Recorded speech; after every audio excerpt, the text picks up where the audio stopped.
Pencari impian yang jadi mimpi buruk keuangan. Konon hiduplah seorang pemuda yang baru lulus kuliah dan sudah mendapat pekerjaan. Pada saat masih muda biasanya cash flow kita adalah cash flow-nya orang yang miskin ya. Kita indekos, kemana-mana naik motor, uang selalu habis untuk rokok. Kalau punya uang matching dengan Jisamsu, kalau sedang bokek rokoknya ya jarum coklat. Kemudian bertemulah dengan pujaan hatinya, seorang guru perempuan yang sudah mendapat tunjangan mengajar, gaji besar digabung menjadi tambah besar tentunya. Mereka memutuskan menikah, hidup seperti surga ya. Gaji 2 orang lebih dari cukup untuk hidup berdua. Apalagi mertuanya sanggup membayar uang mukanya. Pihak bank dan orang sekitar juga mengatakan bahwa rumah adalah investasi yang bagus. Oke lah, kesalahan awal sudah dibuat karena rumah adalah beban, bukan aset. Mengeluarkan uang untuk membeli rumah bukan investasi, tetapi biaya. Jadi mulailah mereka hidup dengan beban cicilan. Tidak masalah ya, karena gaji berdua masih cukup. Kemudian si wanita hamil ya, kemudian dunia terasa lebih cerah lagi. Tentunya bayi itu adalah aset atau beban. Setelah lahir si bayi ya, pengeluaran untuk susu meningkat. Si pemuda kemudian mulai mengambil lembur untuk mengatasi masalah itu.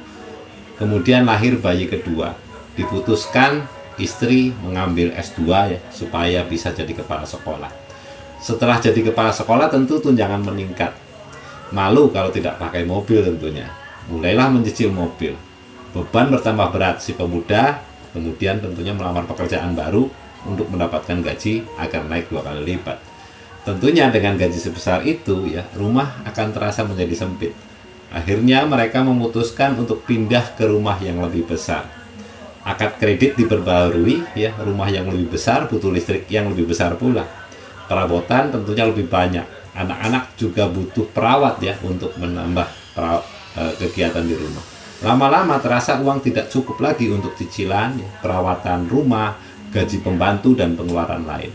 Kemudian mereka mendirikan bisnis sampingan tentunya ya di samping rumah. Nah, bisnis fotokopi yang dikelola oleh keluarganya. Pemasukan bertambah dari bisnis itu.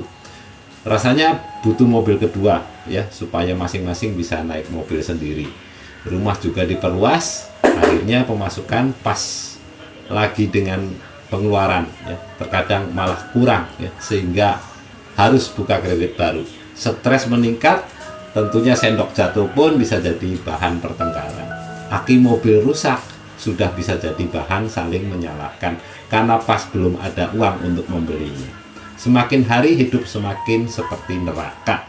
Ada uang milik komite yang dipegang kepala sekolah, mungkin ini jadi solusi sementara.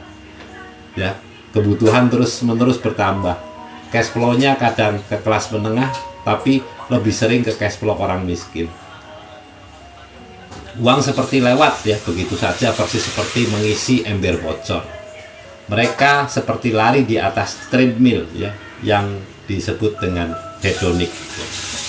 Konsep ini diperkenalkan oleh 2 orang ilmuwan, namanya Philip Brickman dan Donald Campbell.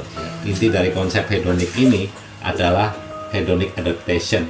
Bagaimana kita ternyata cenderung kembali kepada standar kebahagiaan hidup yang sebelumnya. Saat pertama beli Suzuki Carry, yaitu sudah bagus. Begitu keluar Avanza, ada perasaan pasti lebih bahagia ya kalau bisa beli Avanza. Gantilah Avanza. Sebulan terasa beda. Kemudian sama lagi dengan sebelumnya. Perasaan jadi biasa lagi. Ketika mulai merasa mampu membeli yang lebih tinggi, misalkan Innova, mulai berpikir pasti lebih bahagia ya kalau pakai Innova. Sudah pantas kok kami pakai Innova. Nah, dan kemudian dibelilah Innova. Nambah beban terus. Mereka lupa membangun aset untuk masa depan. Mereka mengira diri mereka adalah robot ya, dengan baterai yang tidak ada matinya, bisa bekerja selamanya.